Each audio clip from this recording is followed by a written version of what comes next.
Kim, thank you so much for taking the time to be with us today. Oh, I'm so happy to be here, Gustavo. Even in our little pre-meeting, I fell in love. So I'm happy to chat with you for an hour or so. Awesome. I would like to start probably somewhere different than you're expecting, hopefully. So when I was young, I grew up in Los Angeles, and I had always, not always, but many, many years, I was just in love with Hollywood and dreaming of, maybe one day I was going to be a director or a producer, or how could I get involved? It never really materialized, but I have always carried with me a love for film, a love for good writing, a love for music. And so I want to just ask you questions. Like, you are such a wonderful content producer. Your films, your poetry, your writing. Can you tell me a little bit about, like, what drew you to visual filmmaking? Oh my gosh. Wow. I think I was born being a visual feeler. Like the way I interpret the world is through my eyes. I almost rely too heavily on them. And I've known that from a really young age. I was a ballet dancer for about 15 years, and the music really, pulled me in and grabbed my soul. But it was the shapes that the bodies would make and the shapes that they would make together on stage, and just the aesthetic that really Balanchine was just one of my first loves. And Balanchine, he never liked his dancers to wear tutus or do big stages or any of the froofy stuff. He liked to just see the black leotards and pink tights, and then the lines that the bodies would create. And that really was my first love of form and the visual interpretation of form. So, however, I also have a real biology oriented mind and very practical. And so my early studies took me into biology, and under my undergrad I was decided probably within the first week that I was going to go to medical school and follow my dad in his footsteps and do something with the body that way. And I didn't know how dead I was inside until I dropped out once, and then I re-entered medical school, and then I dropped out again. The second time was more of a not my choice. It was a physical issue that landed me in the emergency room. And I woke up in that emergency room that day and I thought, I'm done. I have to do something different with my life, but I have no clue. And ballet had already been was way behind me at that point. So it was, okay, if I'm not going to pursue medical sciences, then what is it? And I ended up picking up my boyfriend's, he's my husband now, but my boyfriend's camera. And I took like a community college class. I didn't even finish that class. I fell in love with photography and the visual storytelling, like how I could look at one image. And there's a photographer, Gregory Crudson, he's current, and he would create these incredibly cinematic scenes where you'd see like a woman standing in her underwear at the sink, and there's just like no light in the house, and there's maybe a door is open and there's a cat running out, just sort of these like, what happened? And I really got pulled into the power of imagery to evoke emotion and to evoke something more. I wasn't interested in fashion imagery and just pretty pictures. I wanted an image to really tell a story. So that's what led me into film. I never intended picking up a camera that I would end up having an earlier career as a photographer. And then when I got kind of bored, as you might be able to tell, I'm a restless soul. So I got like, okay, what's more? Like, I'm tired of just these still frames. What more can we do? And that led me to, just on a whim, write a short script and start a Kickstarter to shoot a short film in Palm Springs. And I found a willing crew of 8 people to fly down there with me and dive in for 3 days and make just this ridiculous art film. And I was hooked. I was totally hooked. And that was my first experience of collaborative art, other than, ballet, of course, but this was, so different than me and my camera. This was, you had an actor, you had the lighting guy, you had the grip, you had all these different people that were contributing. And it felt like, it felt like I was a kid again. So going back to your original question, the origins, I think, were always in me. I was always a very visually captivated person, but it went dormant for a long, long time. And when I was on set on that first short film, something just, I thought, how can we do this for the rest of our lives? This is just ecstatic. Has that emotion continued through your subsequent projects? Yes, to the point where I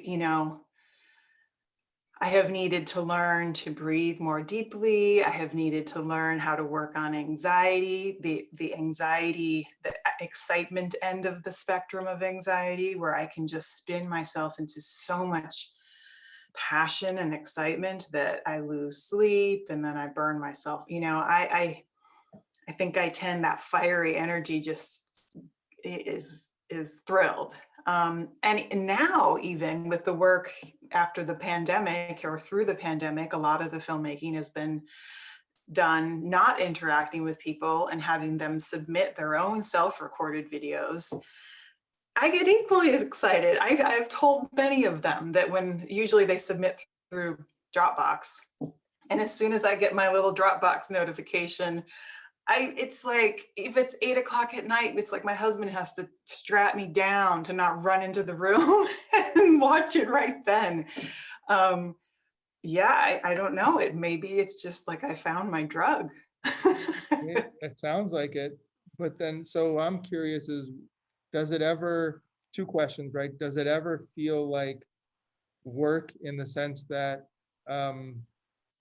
work is a loaded term, right? Because we associate it with slogging through something or something that's not necessarily fun. We just have to get through it to get to the good stuff. But what I mean by work is, does it feel like a job? Does it feel like something that you have to get through? Like, for example, maybe you don't enjoy the promotion side of it, but you enjoy the actual filmmaking side of it. Does it feel that way, or is there just general excitement and passion for you about the projects that you work on? Oh, I have my moments. Okay. It's less about I would say it's never about the content, but definitely the marketing, the fundraising, the letdowns, the sense of feeling really alone still in this journey. I don't know if you would put that in the work category, but I definitely have those periods where I'm thinking, who am I doing this for?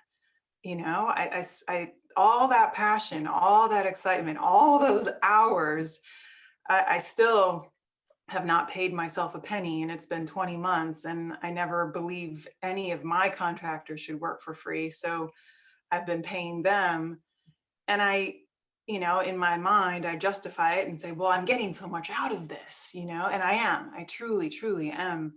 There has to be some sort of sustainability though with it. And after 20 months, I a little bit more of my business hat is starting to come on and think, okay, we got to think about how to make this sustainable for not just my contractors, but for myself. That's the uglier part of the work side, and the self-doubt that comes with that around, does anybody care what these messages are? I feel I have a similar experience. So the podcast I've been working on for 6 months, but we've really only been live, to the world for 3. But it's a similar feeling that I have. We talked about a little bit earlier where it's how much impact am I having? When is it going to be sustainable? Does it, you feel that loneliness, but actually doing the podcast, actually contacting the people and establishing these great connections, it's tremendously rewarding. And I think that you just have, for me, I just have to believe that if I just keep going, my goal is to push it for as long as I can. And as you do the work, step by step by step, it's just going to keep building. Even if it's slow, it's going to happen at some point. At some point, there's an inflection point where things turn. I absolutely agree. And gosh, I just read something this morning. It was 3 tips from Warren Buffett on how to live a successful life. And his second one was believe in yourself, invest in yourself. Warren Buffett, who's like the biggest investor in the world, and he's saying, number 2 thing you have to do to be successful in this life is invest in yourself, which, he talked about engaging in the things that matter to you, educating yourself every day, learning from somebody different every day, and just, allow that when you go to bed at night, know that everything you did in that day was an investment in what you believe in. And okay, if Warren Buffett says that's a recipe for success, then I think we're on the right trajectory, Gustavo. We're on the right, exactly. The North Star is there, right? We just have to keep following it. Mm-hmm. But I wanted to kind of transition. So with your Unfixed project, I absolutely love it. It is some of the most engaging, emotionally rewarding content I have seen in a long time. I'd put it, like I told you before, I'd put it right up there with Trip Camp, with the best documentaries out there. And let's dive into that. What inspired you to take on that project? How did that come about? Oh man. Well, I think I've said this before, but it was selfish. It started selfishly because I was lost. I needed help, and I needed to find people that were doing what I needed to learn, which was how to live well with the challenges that I was experiencing. I developed this strange neurological disorder 6 years ago, and it just bottomed me out. I was incapable of looking at a screen. The sensation that accompanies this, it's called Mal de Débarquement Syndrome. It's a vestibular disorder. And I woke up one morning and I was at 8-foot choppy seas. And I would take a step and it felt like I was a trampoline under my foot. And I'd take another step and it felt like I was in a fun house. And look at a computer screen or your smartphone, and it just would send my stomach into, these retching circles, and it just was nonstop. And of course, as with anybody that has a vestibular disorder, one of the first accompanying symptoms is panic attacks and anxiety, because suddenly your world is upside down, quite literally. And there's no escape. You're thinking like, how do I get out of this body for a second? Because I need reprieve. And with Mal de Débarquement, there's no reprieve. It's not an episodic thing. It's a 24/7, laying down, standing up. The only reprieve with it is passive motion. So as soon as I get into a moving car, it's not just a little bit gone, it's completely gone. Wow. And then as soon as you get to a stoplight, it comes back full force. So like I've said to many people, I coast at stop signs now. And there's no reprieve with sleep either? No, no. Even people in dreams, not that I always dream about being on a boat, but often the dreams take place with that type of motion. It's just, and then as soon as I wake up, it's just like my nervous system has to reacquaint itself all over again with this sensation. And after 6 years, I have definitely adapted. I'm having a really good day right now. So I would say we're on 1 foot seas. And my brain can kind of ignore a lot of this. Yesterday, it was a miserable day, and I was just standing at the computer, and it was just everything was moving. No rhyme or reason, but I didn't have resources. I was a total fixer-upper. Everything in my life, ballerina, straight A's, felt like I could control the universe. And this was the first thing I felt really out of control with. I'd even, lost my father to a car accident when I was in high school. And I somehow was even able to package that in my brain as like something I could control, at least how I responded to it. But this was just all encompassing. And I isolated, as many of us do. I couldn't work. I had some compassionate friends early on that were thinking it would pass, as I did, in a couple months. And then when it kept going, and year after year, I lost friendships. I pursued so many physicians. I didn't even have a proper diagnosis until 4 years into this. Wow. So that was, I've spoken with a lot of other vestibular patients now, and many of them find a proper diagnosis early on. And that's a lifeline, because then at least you have something to tell people what the hell is going on with you. But I thought I was just losing my mind. Nearly lost my relationship with my husband. I moved in with my mom for 7 months. I mean, I went back to, felt like an infant again, and so frightened. That was when I think back to that time. I was just absolutely frightened, and not frightened for my future, not frightened for what was happening, tomorrow. I was frightened from the experience I was having. It was like my body was torturing me, and so I was just scared. Basically, I didn't even have the energy to think about like, oh, what is the outcome of this and what does this mean for my future? I was just scared to feel these feelings over and over and over and over and over again. So, long story, I did start to adapt.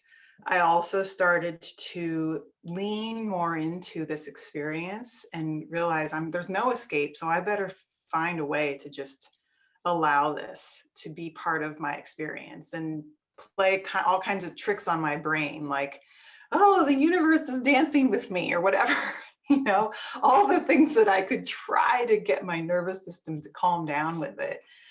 And around year 4, my husband and I were talking about this idea of how our culture really wants fixes for everything. They want these heroic Hollywood arcs. They want the guy that's going to climb the mountain. They don't want the one that's going to be at the bottom and kind of feeling like shit, And so we talked about like this word unfixed, and how few mentors or models we had for that. However, there's a lot of people with chronic illness. In fact, 1 in 4, I think it is, people have some form of chronic illness. 1 in 3 in the world is what it is. 1 in 6 in the US. That includes diabetes and heart disease. So anyway, I just started to put up flyers, and I thought, I'm going to start finding these people and talking to them. And I started locally. I found Dylan, who you met through the videos. He lives here in Oregon, and I met Todd, the gentleman with Parkinson's. I met a few others, and I thought, these people are incredible. I want to know more. So it spread pretty quickly. I interviewed about 50 within a few months. And every time I hung up the phone after discussing their lives, I felt hope. for the first time. Not hope for a cure, which is what I hung my hat on before, but I felt hope for um, all the incredible virtues that come from living a life of disability. So that was the inception of Unfixed. That's amazing. I think what I resonate with that because I started this podcast in part because disability was always something that was there since birth for me. So I never experienced anything else. Um, and it was something that hiding from it, I did in the sense that, it was present in my life when I had to go to the doctor, um, when I had to get fitted for a prosthetic, when I met somebody for the first time. But I got really good um, at getting past that first stage of awkwardness with people. And if people accepted me and I became friends with them, then we were friends and it didn't matter. And the people who couldn't accept it, I wasn't friends with and they didn't bother me. So there was like this almost bubble that I had created for myself over time. But then it hit me, in first year of college, second year of college, and there was no escape. It's like you said, I had to deal with it. There was the isolation period, the depression, the who am I and what's my place in the world and what can I actually do? Um, Mhm. and so, I mean, and this podcast is just the next step of reaching out to other people who have similar experiences, different experiences, because I'm learning so much from these connections. I'm learning so much from how people adapted, how people problem solved, how did you persist in your journey versus what my experience looked like. So can you talk a little bit about your adaptation process? Like, where did was there a point in time where you really you turned a corner, at least, where you said like, okay, I can manage this, this is going to be okay?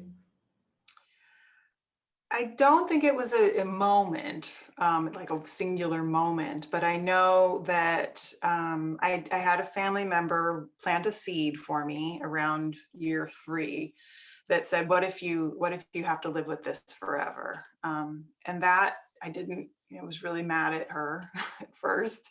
And it took a while for it to sink in.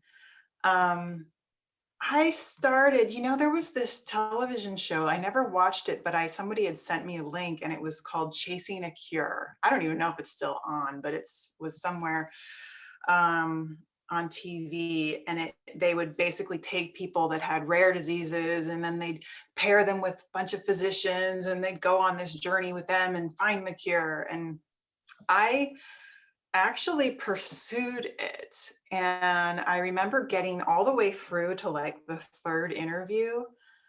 And I remember sitting just in the other room there on the phone with this person who was down in Hollywood, interviewing potential subjects.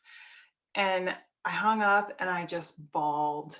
And I felt like I am so tired of chasing. I'm so tired of chasing a cure. I'm so tired of running away from who I am, from who I've become. And I was missing this whole universe of community and friendship and connection and insight that was this universe over here that has grown, because I was only focusing on the chase. So, I emailed and said, I'm done. I don't want to do this anymore. And that definitely was an interesting shift for me to finally say no. And that doesn't mean, of course, I'm still always trying random treatments. I just I'm on a new drug trial now. It's not like I'm like, forever just going to be this way. But my focus is so not there anymore. It's like, I try it, and if it works, it doesn't, whatever. The turning point in my heart was when I felt a deep sense of purpose on this new path. And that has just grown and grown and grown and grown. So okay, I'll tell you, even when I just tried this, I think it was 6 days ago that I started this new medication. And I had this moment, Gustavo, when I took the pill before bed, that I had to ask myself, am I ready for this to be gone? Like, what if this is the magic pill? What if it just takes it away? Because some people go into remission. And I thought, this 6 years and this disorder has brought so much into my life, so much abundance, and love and creativity. I am not the person that I was before, and I value all of the lessons that this disorder, this demon has descended into me and caused. Like, wow, thank you, demon.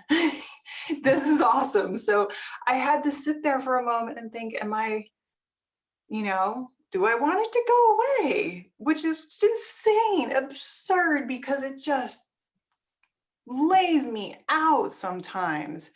And I think I'm 46 and I've got probably another half of my life to live with this. Holy cow. But I did have that moment where I'm like, wow, or could I be still the same person now if this went away? I just had to go through all this weird stuff in my head when I took this first pill. So far, it hasn't done anything. So Maybe, it's a great question.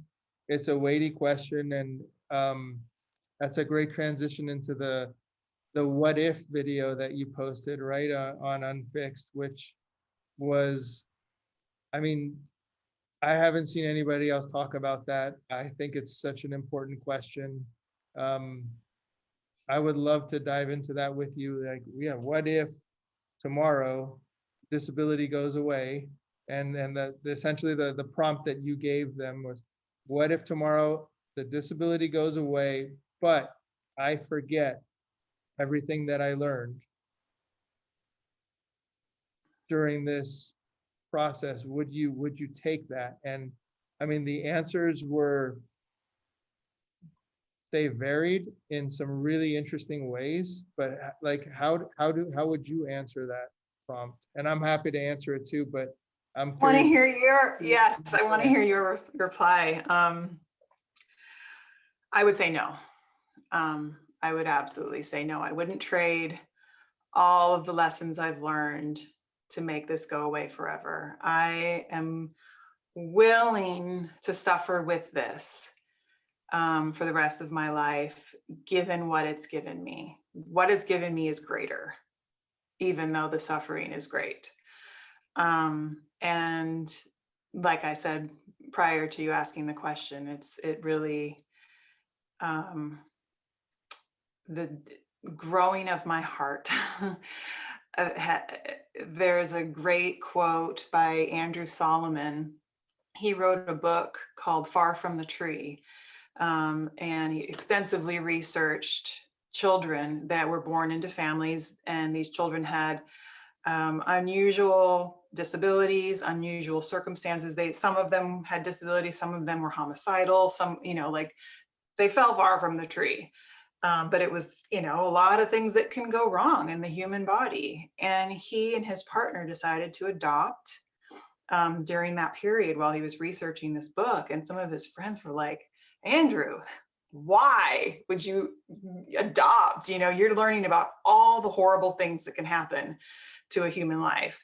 And you're going to just go for it. And he said, this isn't a book about all the things that can go wrong in the human body. This is a book about the love that is possible when things do go wrong.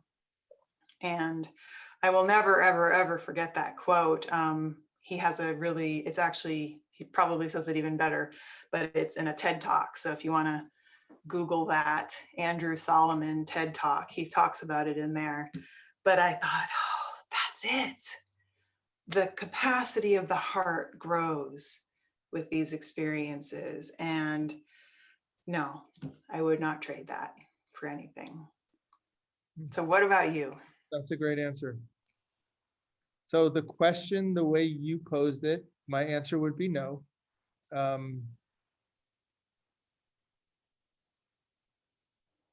For many reasons. I think the main reason is that even within the constraints of my body, I have never felt that I have reached the limits of what I can do.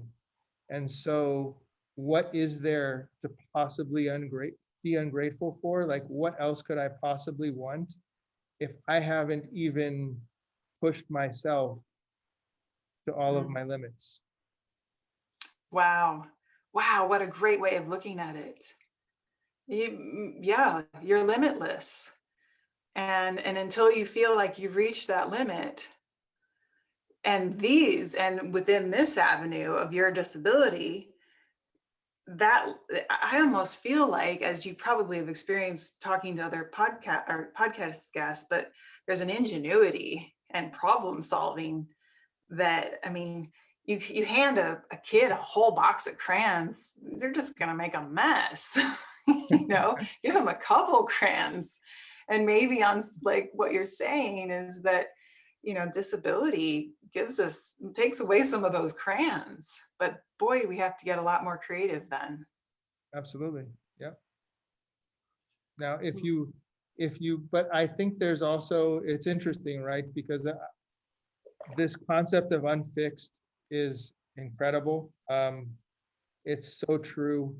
And it's so important to focus on the idea that we're not,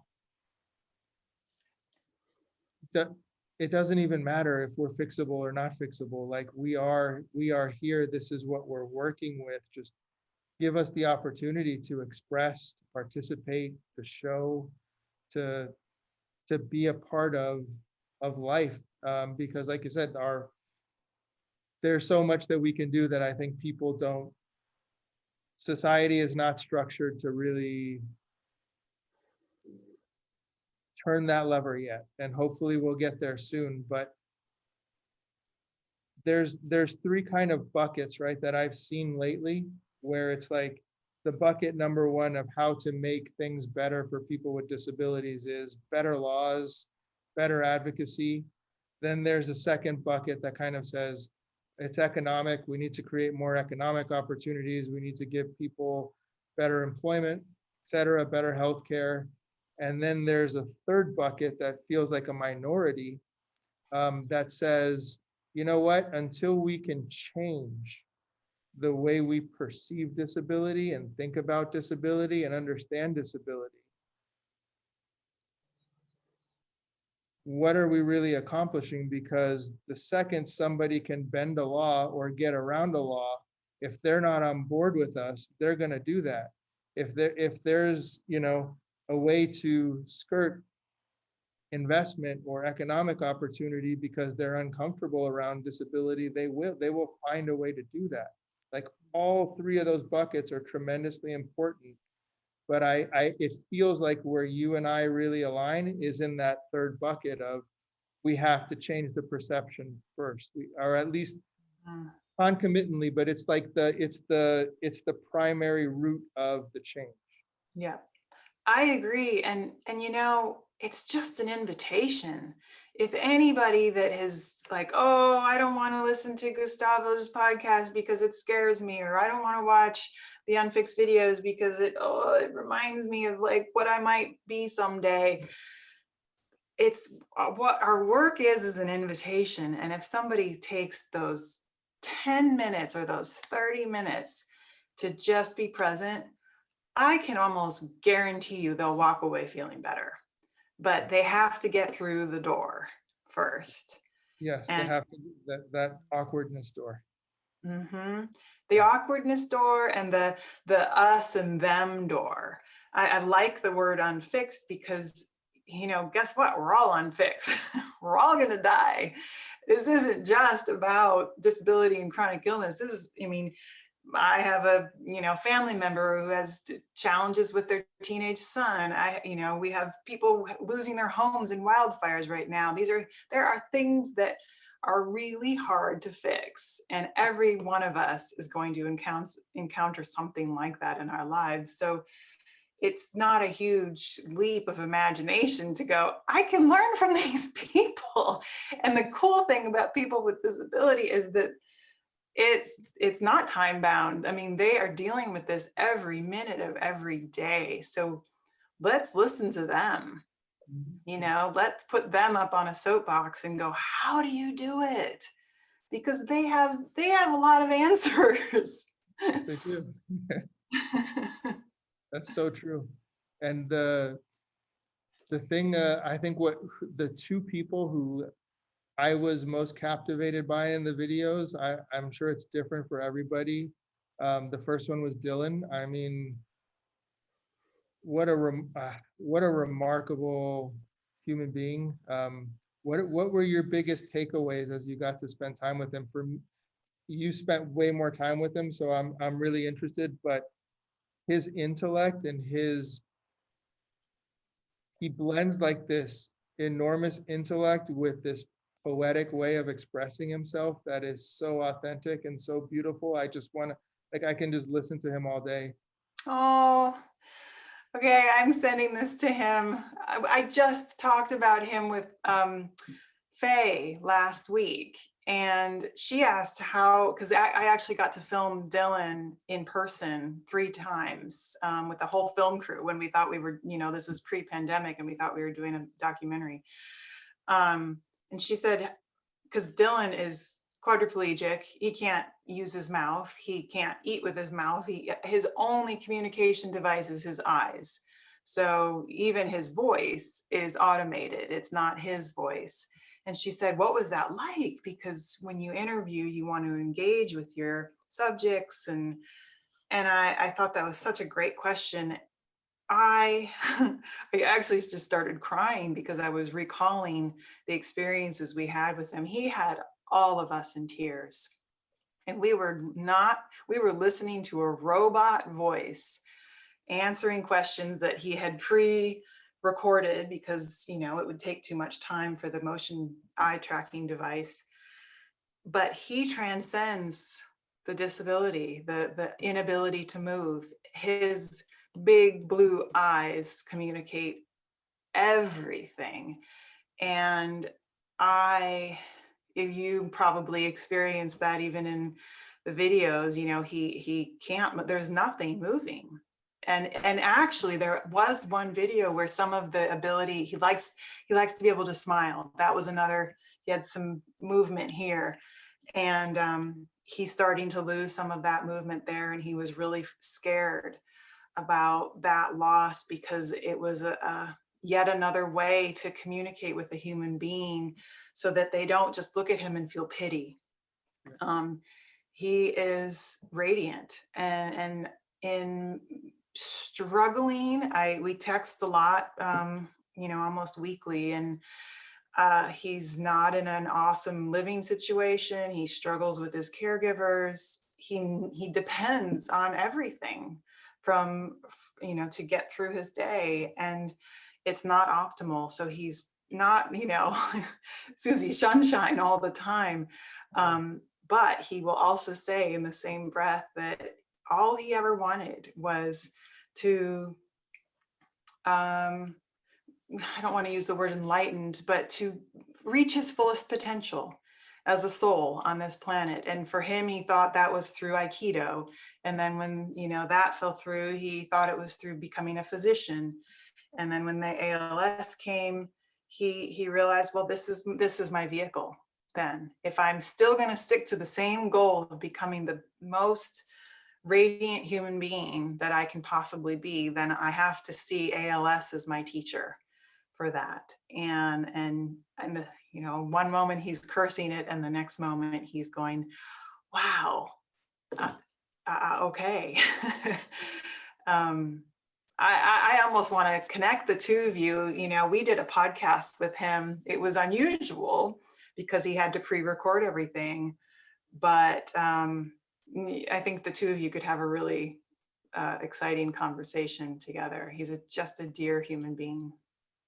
It comes across, and I'm just how did you like these, what you filmed some of this during the pandemic and people are using their phones and pre-recording, but like how did you were able to put it together in such a way or direct them with the angles and the lighting, and because it felt so polished and it felt so like intentional. Like how did you manage to do that remotely? That you have to be one of the few filmmakers on planet Earth that have pulled this off, right? There haven't been other people that have done this like this.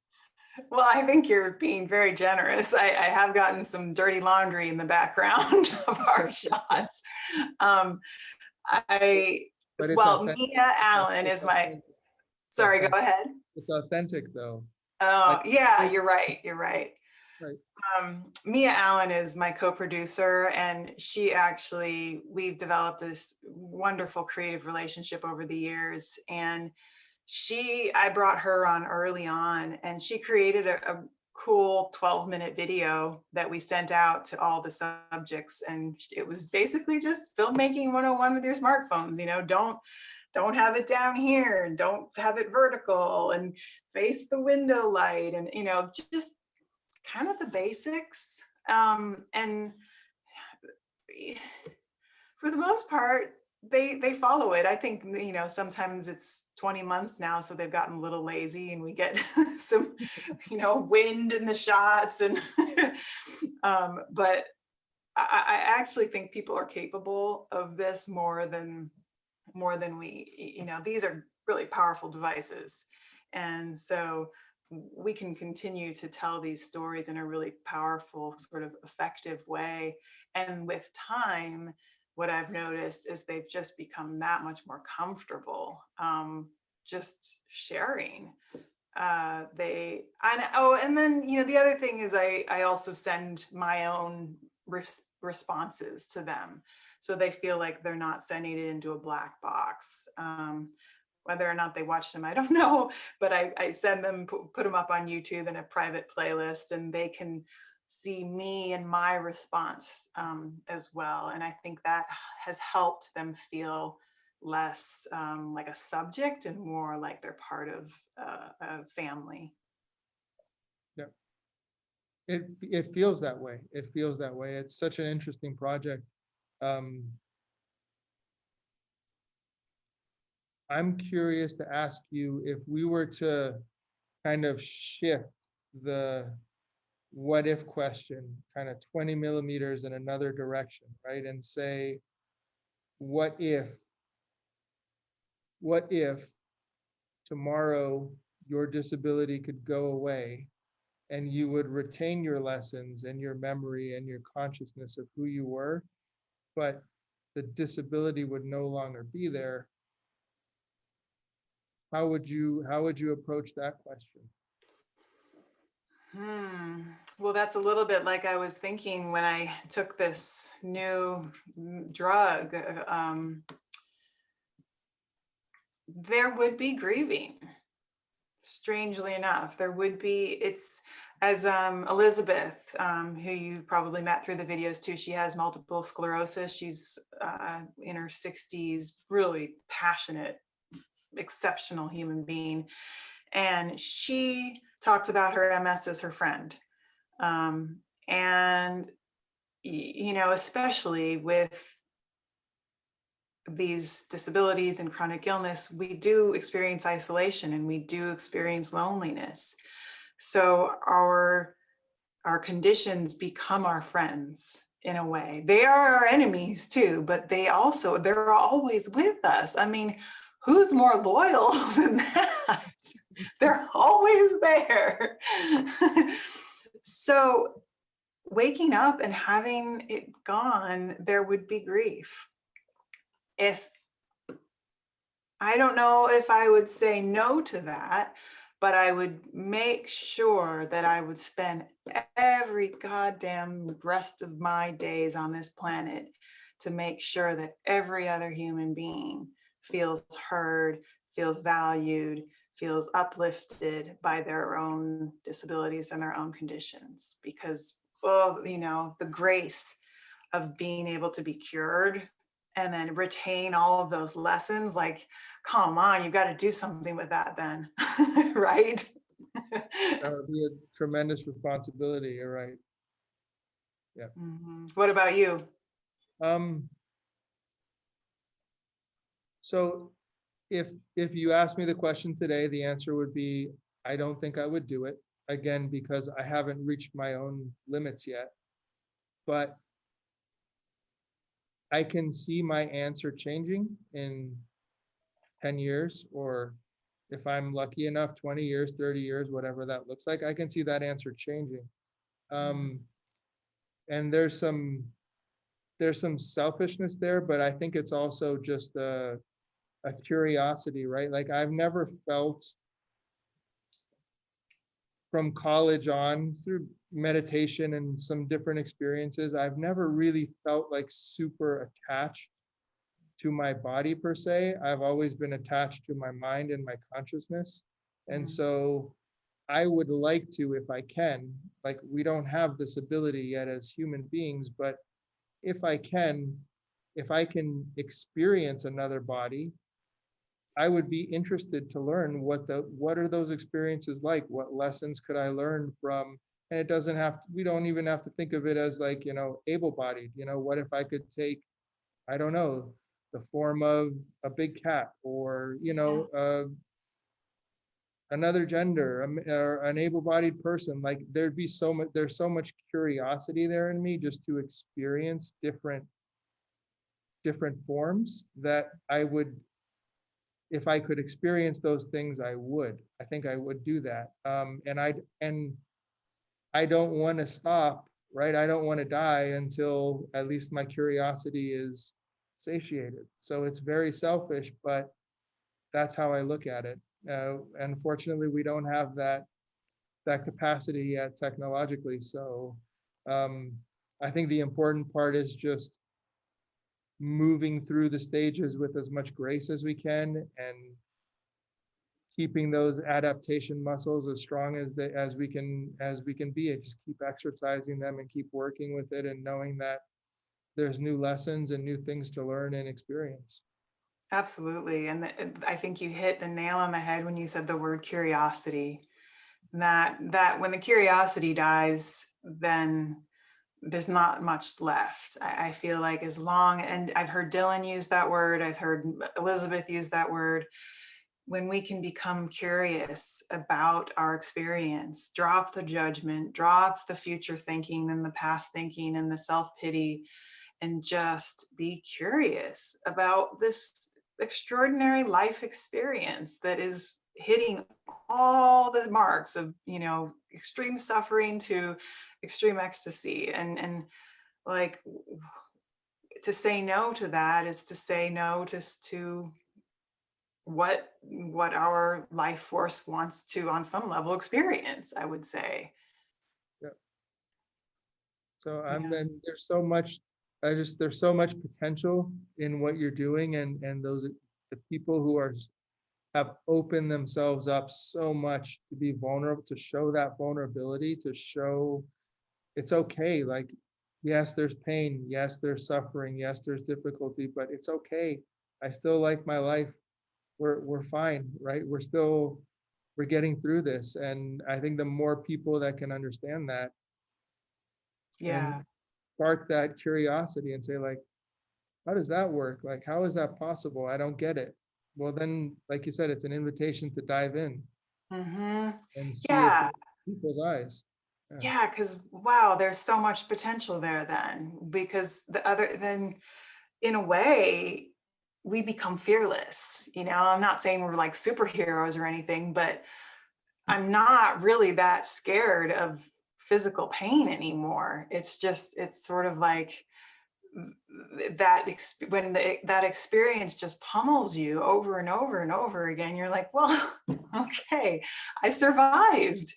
And on some of those days, I was even still laughing and still smiling. And it's almost, you become a little schizophrenic almost, like, well, I can be having this experience and I can be joyful.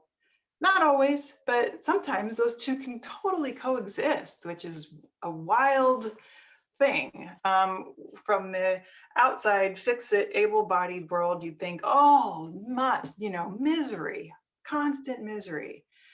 Because you think, and that's why they want to avoid it, because they don't understand that there is it's just so much more. There's a relationship between opposites happening all the time. Yeah, Buddhism really helped me understand that, not just psychologically, but in my heart, in my gut, because it embraces that idea of stop making those distinctions, or don't get so attached to those distinctions. It's both and, right? You don't have to, it's an illusion to think we have to maximize pleasure and minimize pain, right? It's both and. They're so intertwined and interrelated, just like life and death, just like Yeah. pretty much everything we experience. It's this jumbled, messy, incomplete thing that we make of it what we will. I'll tell you a funny story. This is embarrassing a little bit. But I was an unusual child. And I think I was around 11 or 12. And my parents did a fire walking experience. They were, kind of hippies in the 70s, late hippies. And they brought home a book by this gentleman named Tolly Birkin. And I kind of was just obsessed with it. And I wasn't able to firewalk, but I remember reading the book, and it was kind of talking about how if you can neutralize the projection of what we assume pain to be, either good or bad, you can neutralize that and just relax your nervous system and allow it to be, some of those people would walk across the coals without having burned feet.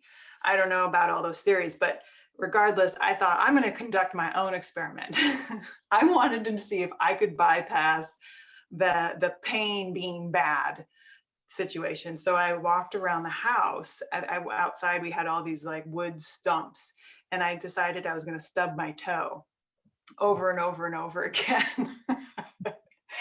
And every time I did, I remember just throwing my foot at it. And in my head, I was just over and over saying, intense sensation. This is just an intense sensation. It's not good or it's not bad. It's just an intense sensation. And I had just bloody feet. I was too young to kind of, I think I thought my experiment had failed, because I somehow thought that if I had done it right, then my feet would also be like perfect and I wouldn't be bloody and swollen. In hindsight, I think it was an interesting experiment, because I was really curious about having a physical experience that could not be reacted to. And it's what I'm doing all the time with my physical sensation of the dizziness. It's like, am I falling over? No. Is it uncomfortable? Yes. But I can also just allow it to be not terrible either. And when that happens, then my nervous system can at least relax and be chill with it. So weird how our childhood experiences, it might have been a little bit of a prescient moment. That's a great story. It's true. I mean, for me, I found that with meditation. It's just when, too much walking one day, or I pushed my body too hard, because my right hip is fused. That's a weak point in my body.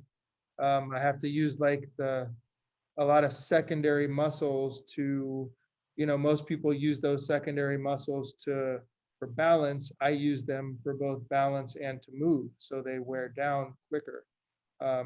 So they would spasm, especially when I was, periods of time I was in great shape, periods of time I was in awful shape, and they would spasm, and I'd have to stop walking, rest, get back up, and keep going.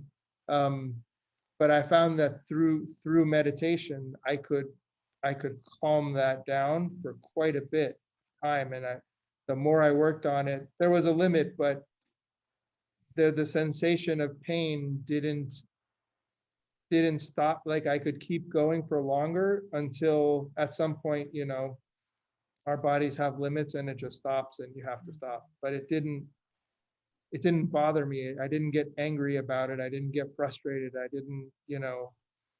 Let me ask you, what's the entry point for you? And so you say the meditation, how would you, okay, you're starting to feel the agitation in your body or the muscle pain.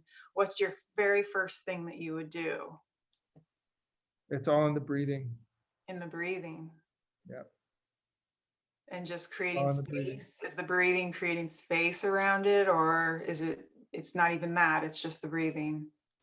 So for, I didn't learn like formally from any teacher. I was studying Buddhism in graduate school at the time, and I got to talk to a couple of Buddhist monks and pick their brains, and I read books, and so it was just uh, Zen meditation focus. So you don't actually breathe um, through your chest. You're breathing in and out just through your stomach muscles, and it takes some practice to get used to it. But when you do it enough, even as you're walking, there's almost like this ball of energy that forms in your lower abdomen, in your stomach. And when you focus on that energy, the sensation of pain diminishes, especially as you slow your breathing down and you really compress your lower abdomen in. There's just it's this energy in your gut that just that you can just focus in on, and the pain just kind of it just doesn't, it's there but it doesn't bother you. Yeah, yeah. There's so many different approaches. Like in Qigong, in Chinese medicine, they call it the Dantian. Dylan has talked about that. For me, my entry point is curiosity. I found Pema Chodron has been one of my big teachers. She's a Buddhist monk, and one of her books is called The Wisdom of No Escape. And it's when I'm getting agitated and feeling the movement too much, for whatever reason, if I have an ounce of resistance, even if it's a breathing technique that's like, okay, I'm just going to open to this so that it will go away. If I have an ounce of a thought towards that, it doesn't work for whatever reason, how I'm wired. So I have to just completely dive in and let the experience pummel me and just let it be, and become curious about it. So my entry point, you said, is breath, and mine is curiosity, of just going, okay, welcome, here you are. And then the breathing can open up, and then the space around it can open up. But for whatever reason, if I resist it just a little bit, it's like my brain knows, it's like, I got you. You're doing this so that it goes away, right? And then it doesn't work. That's an amazing entry point, though. That's a really, I'm gonna practice that and read that, because that's a very interesting technique, and it makes a lot of sense, right? It's the struggle that when we struggle against something, we end up struggling more. You don't conquer it, you know, you accept it and let it in, and then you can actually work with it. Yeah, Yeah. absolutely. The Wisdom of No Escape. If you haven't read it, it's a small little book, and I just adore it. Thank you for that. That's amazing. Yeah. Is there anything that I missed, Kim, before we wrap up, that you'd love to talk about? Oh gosh, I mean, I could talk for hours with you. I just want to know, do you have any furry pets in your life? Who are your companions, daily companions? I mean, I'm close with my family. Mom, brother. Brother has 3 children and young children, 2 daughters and a little boy, and they're just amazing. And I have some close friends. I have no pets. I am a dog lover, so I love, love, love, love, love dogs, but there's just not the time in my life right now for a dog. And I've never been, I think when I was young, I was allergic to cats, so I was never really drawn to them, and just that, I think just that, unconditional love of a dog, and just the happiness and spending time with them, and just that bond of loyalty that you can form is always been something that I've loved, and I've always understood dogs. Like when there was a dog barking at me when I was young, I was fearless. My parents would get scared. It's like, what are you doing? It's like, no, I've read some books about it. I know what to do. And just, you go up to the dog without any, obviously if there's certain dogs that you stay away from, but you approach the dog without fear, and gently and kindly, and just feel its energy, you become friends pretty quickly. Yeah, so true. I like hearing people's support teams. I think care teams are really the invisible forces in our lives, and some of us don't have big ones, and sometimes it's not even a human, sometimes it's an animal, sometimes it's a book, a spiritual leader. It's just interesting to me, because I think, obviously you are taking your experiences of this life to another level, and you're sharing those experiences with the world. And I have to imagine your mom and your siblings and your nieces and nephews, all of those people are a big part of who you are today. Absolutely. Absolutely. Close friends that I stay in touch with, that we hang out with. I've been in the sense of, like, within my constraints and disability, um, I've lived independently for a long time. So, I drive, I have a business, pure audio video, with my brother. I'm pretty independent. But the support structure for sure is important. I do need, certain things here and there, which are helpful. But since I think I learned that in college. Grew up in Los Angeles. I went to school in Chicago, and had to adapt to a dorm room in a building that was built in the 1920s that was not very friendly. And so guess what? You have to ask friends for help, and you find your way. I heard a best quote the other day. This was pertaining to chronic illness, but it can, relate to disability in general. It's with disability, sometimes your friends become strangers, and strangers become friends. Yeah. I think all of us can relate to that, and our circles keep growing. They do, because we're putting the work in to grow them, right? And we're being open enough to connect with people, which is so important. And if there's something I wish I could communicate with people who are non-disabled, it's there's so much fear of judgment, of expectations, of just fear of what other people are going to think of me, what other people are going to say, what my status is in society. And I just wish I could, you know, open their minds for 2 seconds, say, like, 95% of that doesn't matter. Just go be you. You are saying that. Yes. You are. You don't have to wish. You are saying that. And slowly, I think people will open their eyes. I've had family members even had their eyes opened in the work that I've been doing, and it's not easy, but if the willingness is there, their heart's open. Absolutely. Can you give us a preview of what's next for you, and where people can find you and connect with you?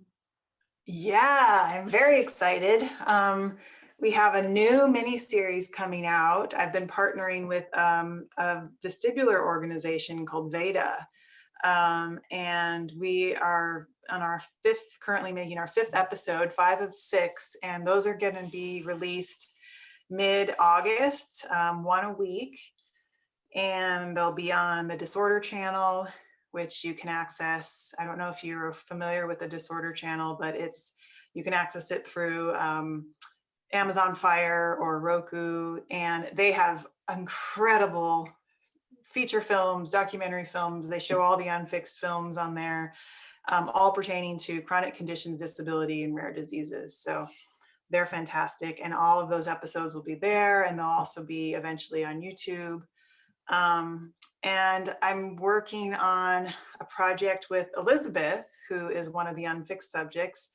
She had a vision to create a dialogue between 4 people who have MS. And every month, every second Wednesday of the month, these 4 super dynamic, hilarious, very engaging humans get together and they talk. I mean, I think 2 weeks ago, they were talking about sex, they were talking about drugs. I mean, they go for it, and it's kind of no holds barred. And that's been really fun. My vision for next year, I'm hoping to get some helpful fundraisers to join on board, but I really want to do another mini series focusing on mental health disorders. I think our country, our whole world, but we've heard a lot of stories of the mental health crisis since the pandemic. And so I really want to focus on some of these stories, these anxiety, depression, schizophrenia, and get these are unfixed journeys that a lot of us go through, and want to dig in a little deeper with that. It's just my 5-year plan keeps growing, so I'll stop there. That sounds super exciting. I'm going to have to pick up a Roku. It's really, why does Apple not have this channel yet? Right? Yeah, I know. Believe me, every day I'm just pulling my hair out. I want to go back to the original idea of going house to house now that I'm vaccinated and a lot of the subjects are vaccinated, going to these people's homes and doing episodes where we talk with them for 30 minutes. I mean, I've sent letters to Oprah, I've sent letters to Barack and Michelle Obama, I've sent letters to Hillary and I've sent so many, like, hey guys, can we get this onto Apple TV? Nothing yet, but I'm not convinced that somebody isn't going to say, hey, there's something here. And then it could be this could go on forever, Gustavo. We could meet and do an episode hanging out in your place, and all the incredible lives that deserve at least 30 minutes, right? At least a 30-minute episode. Have you ever thought about filming yourself in an episode? Like I said, I do the private ones to the subjects, and Faye has been encouraging me recently to get out more and doing. I grew up in Wisconsin, so I'm a little bit of that farm girl, like, don't focus on yourself kind of mentality. And there's so much of that now with social media that I don't want to get distracted by, if it feels like it's important, yes, I will. So far, my farm girl attitude has been keeping me hiding behind the camera.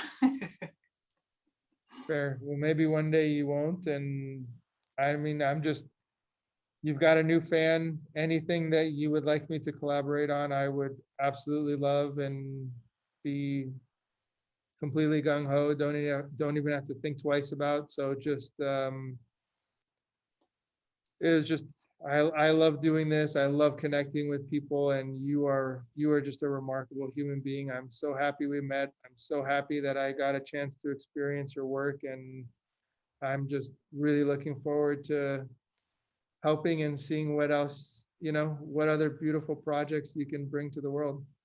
Me too, Gustavo. I'm so in love with you and your work and your passion. And let's say that this isn't goodbye. This is to be continued, because I have a feeling we have some work to do together. So I can't wait to get some cameras on you. Thank you so much, Kim.